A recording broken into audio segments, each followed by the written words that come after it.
बड़ी खबर सामने आ रही है। घाटशिला विधानसभा क्षेत्र में उपचुनाव के लिए भले ही जेएमएम और बीजेपी ने अपने अपने उम्मीदवारों के नाम की घोषणा अभी तक नहीं की है, लेकिन उपचुनाव के मद्देनजर गजट नोटिफिकेशन के पहले दिन रामदास सोरेन के बड़े बेटे सोमेश चंद्र सोरेन ने नामांकन पत्र खरीदा है।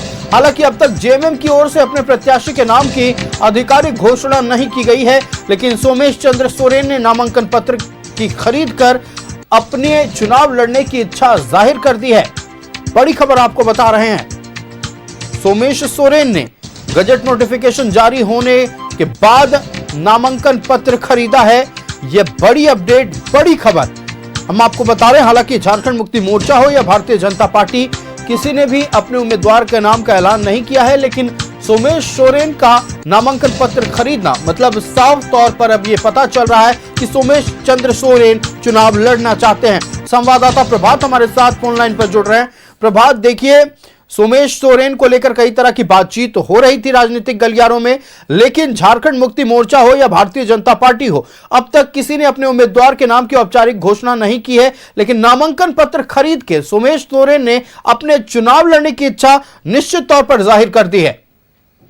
बिल्कुल, देखिए आयुष, जब से घाटशिला उपचुनाव का नोटिफिकेशन जारी हुआ है तब से अगर हम बात करें तो दोनों ही पार्टियां, झारखंड मुक्ति मोर्चा और भारतीय जनता पार्टी, दोनों ही पार्टियों ने अपने अभी तक उम्मीदवारी की घोषणा नहीं की है। हालांकि सोमेश सोरेन को लेकर कई बातें सामने आ रही थी, लेकिन आज पहले दिन आज से जो अधिसूचना जारी की गई है घाटशिला उपचुनाव को लेकर अनुमंडल में, तो वहां आज 4 लोगों ने नामांकन पत्र खरीदा। उसमें स्वर्गीय रामदास सोरेन के बड़े पुत्र सोमेश सोरेन ने भी नामांकन पत्र खरीद के ये जाहिर कर दिया कि वो घाटशिला विधानसभा उपचुनाव के उम्मीदवार के रूप में वो नामांकन पत्र खरीदा और वो उम्मीदवार हो सकते हैं। ये कयास भी लगाया जा रहा है और 15 तारीख को इसकी औपचारिक घोषणा की जाएगी। इधर अगर हम बात करें तो भारतीय जनता पार्टी के जो पिछले बार के चुनाव लड़े थे बाबूलाल सोरेन, पूर्व मुख्यमंत्री चंपाई सोरेन के जो पुत्र है, वो भी लगातार उस क्षेत्र में कहीं ना कहीं चुनावी रणनीति बनाने में लगे हुए हैं और ये भी कयास लगाया जा रहा है कि आने वाले दिनों में हो सकते हैं कि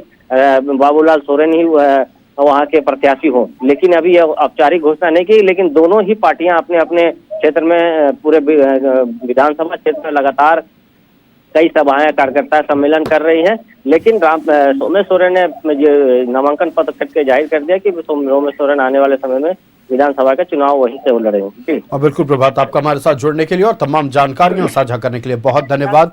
बड़ी खबर, दिवंगत रामदास सोरेन के पुत्र सोमेश चंद्र सोरेन ने नामांकन पत्र घाटशिला विधानसभा उपचुनाव के लिए खरीद लिया है।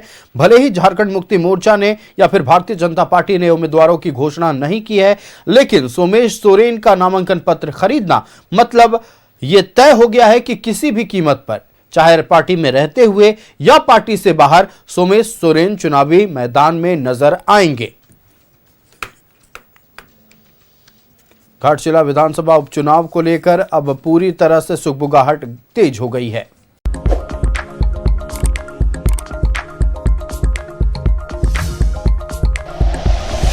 Like and share videos, subscribe करें हमारा चैनल और प्रेस करें बेल आइकॉन। न्यूज़ 11 भारत, सच है तो दिखेगा।